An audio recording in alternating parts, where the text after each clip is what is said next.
아침에 나로 주의 인자한 말씀을 듣게 하소서. 성도 여러분 안녕하세요. 금요일입니다. 오늘도 하나님의 평강이 여러분들의 삶의 자리에 가득하기를 간절히 소망합니다. 말씀 한 곳 봅니다. 고린도전서 2장 10절부터 16절까지의 말씀을 봉독해 드립니다. 오직 하나님이 성령으로 이것을 우리에게 보이셨으니 성령은 모든 것 곧 하나님의 깊은 것까지도 통달하시느니라. 사람의 일을 사람의 속에 있는 영 외에 누가 알리요? 이와 같이 하나님의 일도 하나님의 영 외에는 아무도 알지 못하느니라. 우리가 세상의 영을 받지 아니하고 오직 하나님으로부터 온 영을 받았으니 이는 우리로 하여금 하나님께서 우리에게 은혜로 주신 것들을 알게 하려 하심이라. 우리가 이것을 말하거니와 사람의 지혜가 가르친 말로 아니하고 오직 성령께서 가르치신 것으로 하니 영적인 일은 영적인 것으로 분별하느니라. 육에 속한 사람은 하나님의 성령의 일들을 받지 아니하나니 이는 그것들이 그에게는 어리석게 보이며 또 그는 그것들을 알 수도 없나니 그러한 일은 영적으로 분별되기 때문이라. 신령한 자는 모든 것을 판단하나 자기는 아무에게도 판단을 받지 아니하느니라. 누가 주의 마음을 알아서 주를 가르치겠느냐? 그러나 우리가 그리스도의 마음을 가졌느니라. 아멘. 여러분, 우리가 살면서 신령하다 또 신령한 사람이다 라는 말을 들으면 어떤 상황 또 어떤 분위기 또 어떤 사람들이 생각이 납니까? 그런 이미지가 어떤 것들이 떠오르죠? 신령하다, 신령한 사람이다 라고 말하면 꼭 산신령과 같은 또 산신령을 만난 아주 영험하고 신비한 일들을 행하는 사람을 떠오르기가 쉽습니다. 눈만 감고 기도를 하면 사람들의 모든 문제들이 다 보이고 또 그것의 해법을 다 아는 사람인 것으로 그렇게 느껴지는 상태, 그런 사람, 이런 것을 신령하다 또 신령한 사람이다 라고 그렇게 생각하기가 쉽습니다. 그런데 이상하게도 일반 사람들이 신령하다, 신령한 사람이다 라고 말하는 사람들을 보면 생활이 매우 부자연스럽습니다. 말투라든가 생각하는 거라든가 행동이라든가 어떤 살아가는 방식이라든가 독특하다고도 말할 수 있지만 매우 부자연스러울 때가 많습니다. 특히 무속신앙을 가지고 있는 이들을 보면 그런 형태들을 많이 띠죠.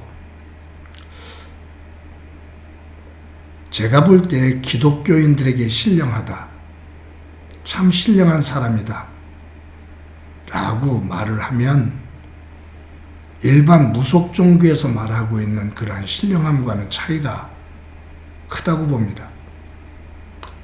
여러분들은 어떻게 생각할지 모르지만 제가 볼 때 하나님 안에서 정말로 신령한 사람은 생활 속에서 매우 자연스럽습니다. 그리고 부자연스럽지가 않습니다. 생각하는 방향이라든가 그 방법이 매우 온전합니다. 다른 사람들에게 삶에 있어서 감동을 주고 참 그 사람 좋다, 그 사람하고 만나서 얘기하면 정말로 자연스럽고 편하네 라고 말할 수 있는 사람입니다. 여러분, 아담과 하와가 사탄의 유혹을 받아서 선악과를 따먹기 이전의 모습이 우리가 상상하고 있는 일반적으로 사람들이 무속신앙에서 가지고 있는 그러한 신령한 그러한 모습인가요? 아니요. 한 창조된 자연인으로서 매우 자연스럽게 살았습니다. 선악과를 따먹은 이후에 그의 행동은 부자연스러웠습니다.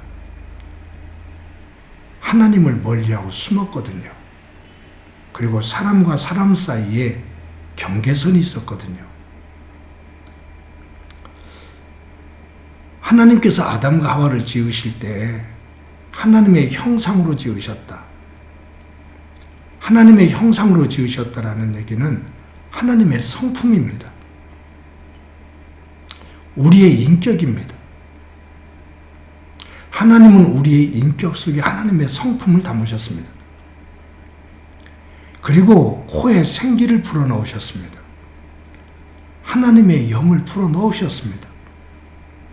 그래서 정말로 신령한 사람, 하나님을 닮아 신령한 사람은 하나님께서 창조하신 모든 자연과 조화를 이루는 독특하고 특이한 생각을 가지고 무언가를 막 꿰뚫어 보고 사람들을 바라다 보면 그들의 죄들이 다 드러나 보이고 모든 해결점을 다 가지고 있고 자기만이 하나님을 신을 만날 수 있고 그런 사람이 아니라 하나님께서 창조하신 자연과 정말로 조화를 이루는 그러한 사람이 정말로 신령한 사람입니다. 제가 알고 있는 어떤 분은 매우 신령하게 보이려고 애를 씁니다. 자기가 얼마나 기도를 많이 하는지 그것에 대해서 자랑을 합니다. 그리고 자기는 눈을 감고 기도만 하면 그 사람의 영적 상태, 그 사람이 가지고 있는 생각, 그 죄들이 다 보인다고 말합니다. 근데 그 사람의 말을 가만히 들어보면 사람에 대한 어떤 평가, 그것은 자기가 느끼는 감정일 때가 참 많습니다. 자기가 가지고 있는 선입견일 때가 참 많습니다. 그래서 잘못된 신령한 사람은 확신범이 됩니다. 아니요. 정말로 신령한 사람은 상대방을 존중해 줍니다. 상대방을 인격적으로 대합니다.